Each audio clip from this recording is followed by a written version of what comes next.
नमस्कार दोस्तों, आप सभी का स्वागत है हमारे YouTube channel BCS basic physics में। आज के इस वीडियो में हम बात करने वाले हैं टोरॉइड के बारे में। देखिए दोस्तों, इससे पहले हमने प्रीनालिका के बारे में अध्ययन किया है। यदि प्रीनालिका के बारे में हमें अच्छे से पता है तो फिर टोरॉइड में ज़्यादा दिक्कत नहीं होगी दोस्तों। देखिए, मैं सर्वप्रथम आपको बता रहा हूँ कि टोरॉइड होता क्या है। देखिए दोस्तों, हमने ये देखा था कि एक खोखले कुचालक बेलन, जो कि मोस्टली चीनी मिट्टी का बना होता है, उस पर एक समान रूप से विद्युत रुद्ध तांबे के तार लपेट दें तो उस व्यवस्था को हमने परिनालिका कहा था। अब देखिए दोस्तों, जो परिनालिका होती है उसकी त्रिज्या लंबाई की तुलना में बहुत कम होती है। तो हमारे पास में एक लंबी परिनालिका है और यदि इस परिनालिका को मोड़कर दोनों सिरों को आपस में मिला दें तो हमारे पास में एक वृत्ताकार खोखला बेलन हो जाएगा। तो उस व्यवस्था को हम टोरॉइड कहते हैं दोस्तों। ये हमारे पास में एक वृत्ताकार खोखला बेलन है। ये इस तरीके से है, खोखला है, वृत्ताकार रूप धारण कर लिया है। बेलन था और उस बेलन को हमने मोड़कर इसको रूप दे दिया वृत्ताकार। इस पर भी जो तांबे के तार हैं वो एक समान रूप से लिपटे हुए हैं, विद्युत रुद्ध तांबे के तार हैं दोस्तों। तो इस व्यवस्था को हम टोरॉइड कहते हैं। इसकी जो बनावट है वो आप समझ लेंगे। इस तरीके से इस पे विद्युत रुद्ध तांबे के तार लिपटे होते हैं।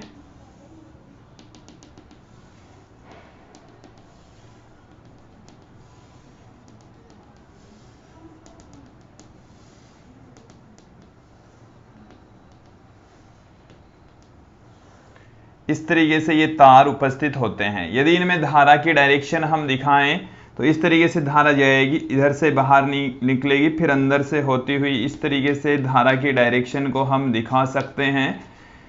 देखिए दोस्तों, जो टोरॉइड है वो एक लंबी परिनालिका को वृत्ताकार मोड़कर बनाया जा सकता है। और जो टोरॉइड होता है, जैसे ये जो टोरॉइड है, इसका कार्य होता है इसके अंदर, जो अंदर वाला पार्ट है, इसकी अक्ष पर एक समान चुंबकीय क्षेत्र उत्पन्न करने में।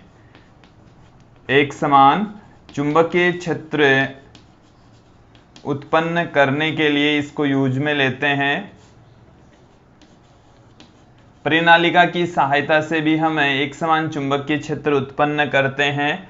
देखिए दोस्तों, यहाँ पर आप इस टोरॉइड को एक बार देख लेंगे, समझ लेंगे कि ये हमारे पास में एक बेलन है, लंबा बेलन है। इसको मोड़कर यदि इस तरीके से मिला दें तो वृत्ताकार हो जाएगा। इस पर ये विद्युत रुद्ध तांबे के तार लिपटे हुए हैं। विद्युत रुद्ध का मतलब है कि इस पर पॉलिश कर दिया, प्लास्टिक का कवर, मोस्टली पॉलिश ही होती है, जिससे इस वायर का करंट इस वायर में नहीं जाना चाहिए। इस वायर का जो करंट है वो इसी से होता हुआ इस तरीके से प्रवाहित होना चाहिए। तो इस व्यवस्था को हम टोरॉइड कहेंगे। तो देखिए दोस्तों, इसको हम कैसे परिभाषित कर सकते हैं कि एक लंबी परिनालिका को मोड़कर यदि वृत्ताकार रूप धारण कर दिया जाए, दे दिया जाए, तो उसको हम टोरॉइड कहते हैं। या हम इस टोरॉइड को दूसरे तरीके से भी परिभाषित कर सकते हैं। एक खोखला वृत्ताकार बेलन, खोखला भी है, वृत्ताकार भी है, बेलन को हमने मोड़कर वृत्ताकार रूप दे दिया है, जिस पर विद्युत रुद्ध तांबे के तार लिपटे हुए हो, तो प्राप्त व्यवस्था को हम टोरॉइड कहते हैं दोस्तों। तो ये जो व्यवस्था है वो टोरॉइड है। अब हम इस टोरॉइड के जो अक्ष है उस पर मैग्नेटिक फील्ड फाइंड आउट करेंगे, चुंबकीय क्षेत्र की तीव्रता ज्ञात करेंगे दोस्तों। तो चुंबकीय क्षेत्र की तीव्रता ज्ञात करने के लिए यहां पर हम एक नया डायग्राम बताएंगे आप लोगों को। चुंबकीय क्षेत्र की तीव्रता, चुंबकीय क्षेत्र की तीव्रता हम निकाल रहे हैं टोरॉइड की अक्ष पर। इसके लिए देखिए दोस्तों, ये हमारे पास में जैसे कोई टोरॉइड है,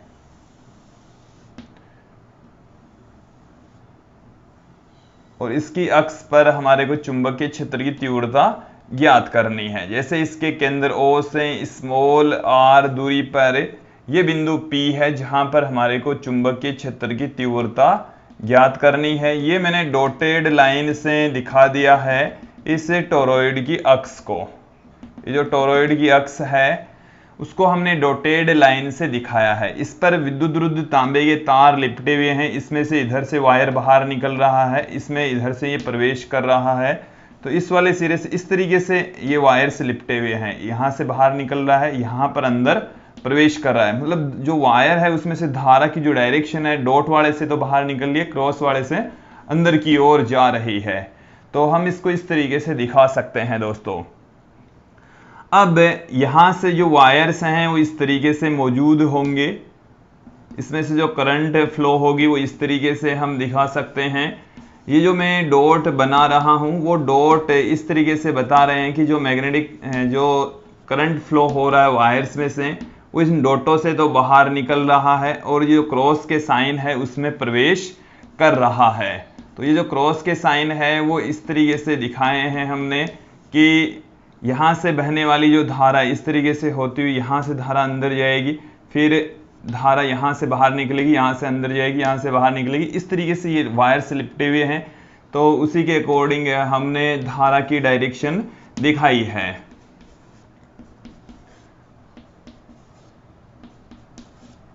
यहाँ पर आप इनको देख सकते हैं, समझ सकते हैं। ये जो क्रॉस का साइन है एक बार फिर से देख लेंगे।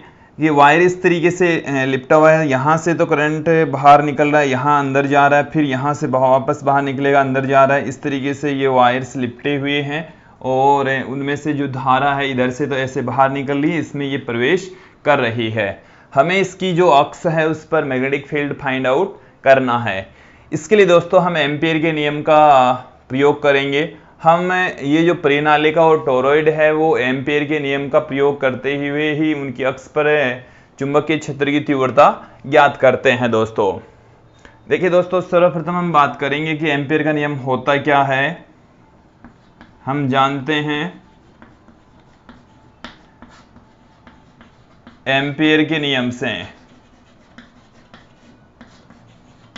एम्पियर के नियम से देखिए एम्पियर का नियम हम जानते हैं कि चुंबकीय क्षेत्र का बंद रेखा समाकलन B vector dot D L vector का क्लोज इंटीग्रल बराबर होता है mu zero into summation I, कि बंद वक्र में से गुजरने वाली कुल धाराएं इंटू में म्यू जीरो। तो इसको हम मैथमेटिकल रूप कहते हैं एम्पियर के नियम का।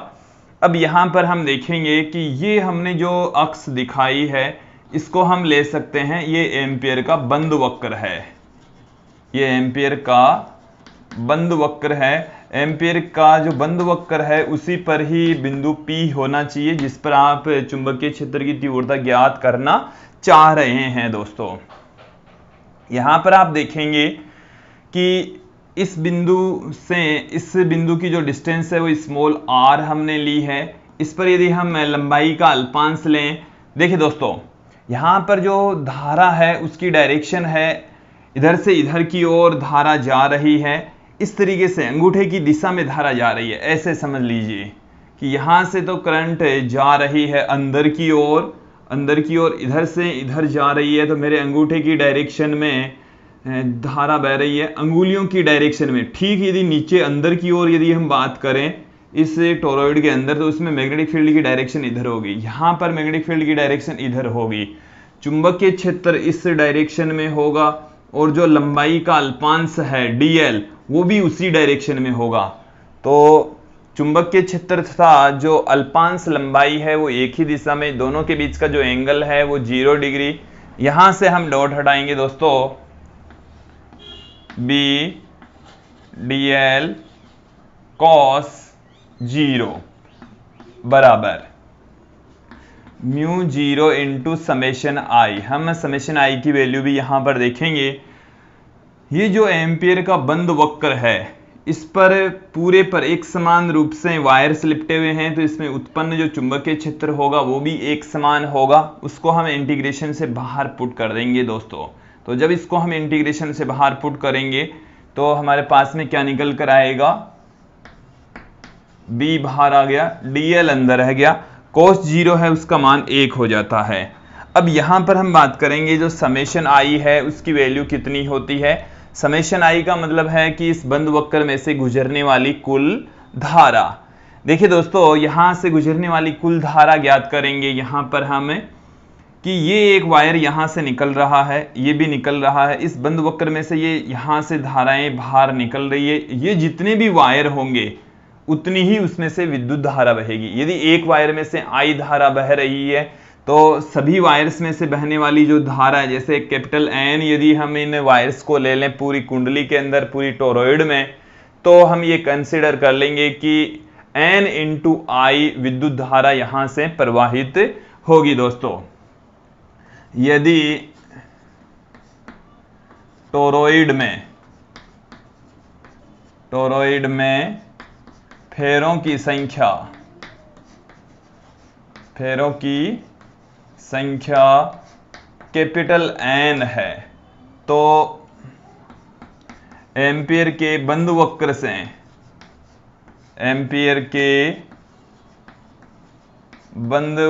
से गुजरने वाली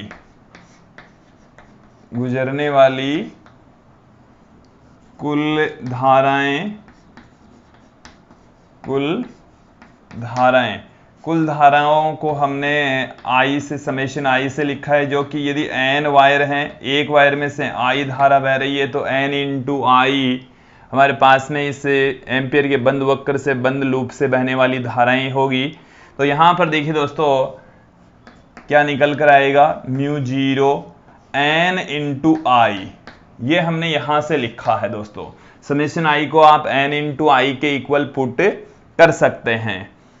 अब ये जो dl का आप क्लोज इंटीग्रल ले रहे हैं, dl का मतलब है कि ये अल्पांश की लंबाई, और इन अल्पांशों को इंटीग्रेशन करने का मतलब है कि ये जो बंद वक्र है, इस पूरे बंद वक्र के अल्पांशों को आप जोड़ दीजिए। इट मीन्स बंद वक्र की लंबाई ज्ञात कर लीजिए। यदि इसकी रेडियस r है तो इसकी परिधि के बराबर इस वृत्ताकार एम्पियर के बंद वक्र की जो लंबाई है वो इसकी परिधि के तुल्य होगी। दोस्तों, तो यहां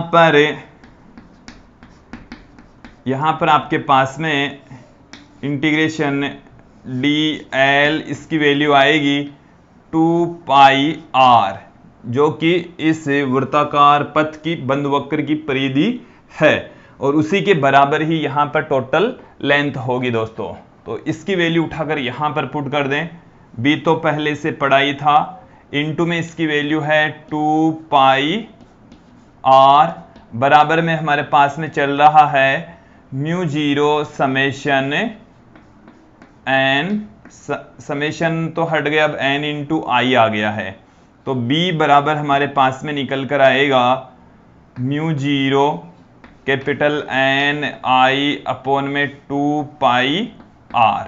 ये हमारे पास में चुंबकीय क्षेत्र की तीव्रता का सूत्र आ गया है, व्यंजक आ गया है। दोस्तों, अब हम यहां पर n बट्टे में 2πr, ये n तो कुल फेरे और यह है कुल लंबाई, तो प्रति एकांक लंबाई में जो फेरों की संख्या होती है उसको हम स्मॉल n से रिप्रेजेंट करेंगे कि जो टोरॉइड है, टोरॉइड की प्रति एकांक लंबाई में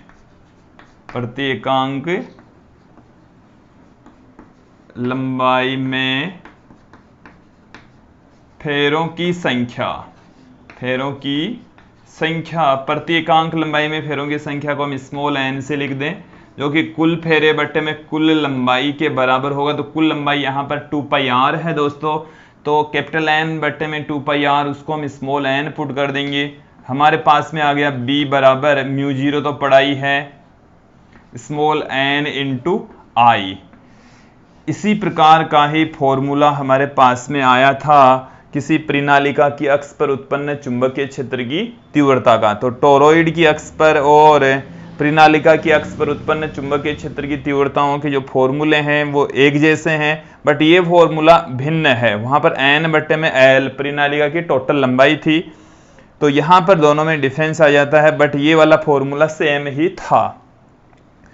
अब देखिए दोस्तों, यहां तक ही इसका डेरिवेशन होता है, बट जैसे आपको ये कहा जाए कि यदि टोरॉइड के अंदर कोई माध्यम भर दिया जाए तब चुंबकीय क्षेत्र की तीव्रता क्या होगी, तो माध्यम में जो चुंबकीय क्षेत्र है वो क्या हो जाएगा, उसके लिए दोस्तों क्या आएगा, यहाँ पर Bm से पुट कर देंगे, M फॉर मीडियम। यहाँ पर आपके पास में ये जब निर्वात होता है तो μ0, और जब माध्यम होता है तो सिर्फ N रह जाएगा, म्यू रह जाएगा। तो म्यू है वो है माध्यम की चुंबकशीलता, म्यू को हम माध्यम की चुंबकशीलता कहते हैं। और इस म्यू के स्थान पर दोस्तों μ0 इंटू μr पुट कर सकते हैं, तो यहां पर हमारे पास में ये वाला फॉर्मूला आ गया। μ0 आप जानते ही हैं निर्वात की चुंबकशीलता होती है, ये जो μr है उसको हम आपेक्षिक चुंबकशीलता कहते हैं। तो देखिए दोस्तों, ये था हमारे पास में टोरॉइड, और हमने ये देखा कि टोरॉइड के कारण से उसके अंदर चुंबकीय क्षेत्र की तीव्रता कितनी होती है। यहाँ पर यदि हम बात करें कि इसके बीच वाले भाग में या टोरॉइड के बाहर चुंबकीय क्षेत्र की तीव्रता यहाँ पर भी शून्य होती है दोस्तों, और यहाँ पर भी शून्य होती है, बिल्कुल जीरो होगी, इधर भी जीरो होगी। एम्पियर का नियम यहाँ पर भी अप्लाई करेंगे तो भी आप उस तरीके से भी इसको फाइंड आउट कर सकते हैं। तो टोरॉइड के बाहर जो चुंबकीय क्षेत्र की तीव्रता होती है वो शून्य होती है। मुझे उम्मीद है आप लोगों को ये वीडियो अच्छे से समझ में आया होगा। धन्यवाद दोस्तों।